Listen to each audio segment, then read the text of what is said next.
So I would say these are the three core pillars that is going to define your success in UPSC. So first is conceptual understanding. Try to build the concepts.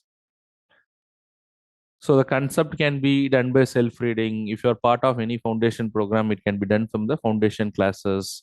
So first, concept building. So without concept building, nothing is going to happen. All right. Second, is it consolidation and updation of notes.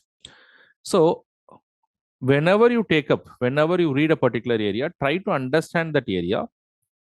Try to completely understand that particular area and try to make a notes in the own way that you can understand. But however, after the understanding is done, then only you should start taking the notes so that you can make the notes in a way that you will understand. So why these notes will help you, how it is going to help you?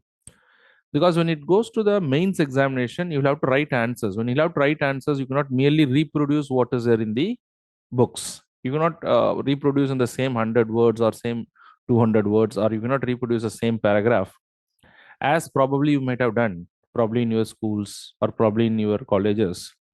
But now in UPSC, what is going to help is the presentation of the idea in your own words. So that presentation of the ideas in your own words will come only when you know how to make notes. And when you make notes, it becomes easy for your presentation.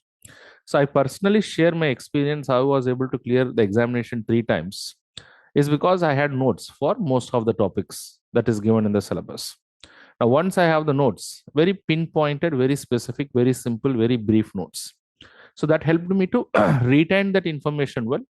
That helped me to present the information more effectively as an answer. Okay. So first is concept building. And once you build the concept for a particular topic, then you'll have to make note making. And note making is not just mere note making, it is a consolidation of note making. So, for example, sometimes you may refer to multiple sources for a particular topic. But though you may refer to the multiple books or multiple sources for a particular topic, but your final notes has to be consolidated. That's very, very important.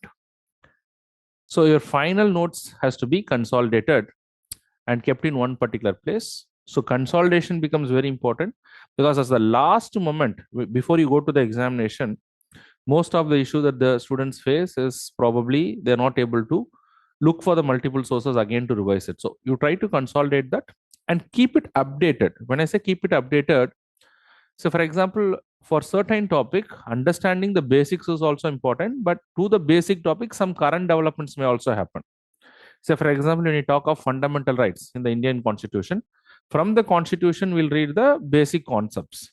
But related to that fundamental right, some current updates, some Supreme Court judgments might have come during the course of your preparation.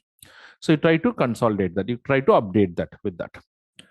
So you bring it in one place. So in this way, consolidate your notes and keep it updating through the process of the preparation.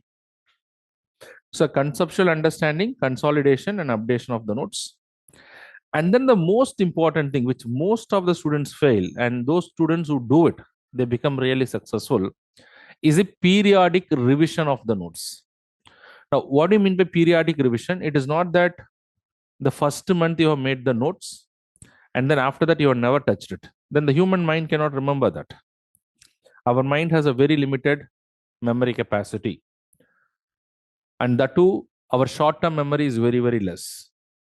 Unless and until you process that information very well and take it to your long-term memory, you are not in a position to retain that information for a long time. And to take that information processed and take that information into a long-term memory is what requires a periodic revision, a sustained revision, a periodic revision plan. So when you do that, automatically it will take the information to the long-term memory. So it is not only about periodic revision. What is also very important, apart from periodic revision, is that a lot of practice question is also very, very important. Now, what do you mean by practice question? So when I say practicing question is that whenever you prepare a particular topic and then you make a notes on that particular topic, you'll have to go back to the previous year UPSC questions. You go to previous year UPSC questions. I would say if it is a prelims examination, you should solve minimum 20 to 25 years of previous year questions for every topic. If it is a mains examination, you should do at least last 5 years of previous year questions. Because I would say why the mains question last 5 years is sufficient, because the mains today are more dynamic. They keep on changing the trend every 5 years. But prelims still a more static thing. As at least when it comes to polity, a more a static thing. Most of the questions are likely to come from the Indian Constitution only. So therefore, for prelims, once you do last 25 years of questions, and for the mains, once you see the last 5 years of questions, and then if you are confident, comfortable that you have the content for these questions, then your success is very, very higher. This is what, of course, you'll have to do for both polity and governance. Of course, when it comes to polity, so polity is both relevant for prelims and mains, but governance is largely to the mains only, although one or two current based questions can come from governance also in the prelims examination. So, what are the key pillars of your success? One is conceptual understanding, then what is called as consolidation and the regular updation of your notes. And of course, the most important thing is periodic revision as well as the practice of the previous year questions. So once you combine all the three pillars, I'm quite sure that you are closing towards what is called a success. Yes, apart from that, you'll have to take care of other things as well. But these are the basic things that you should first follow, and that will definitely take you towards what is called as the success.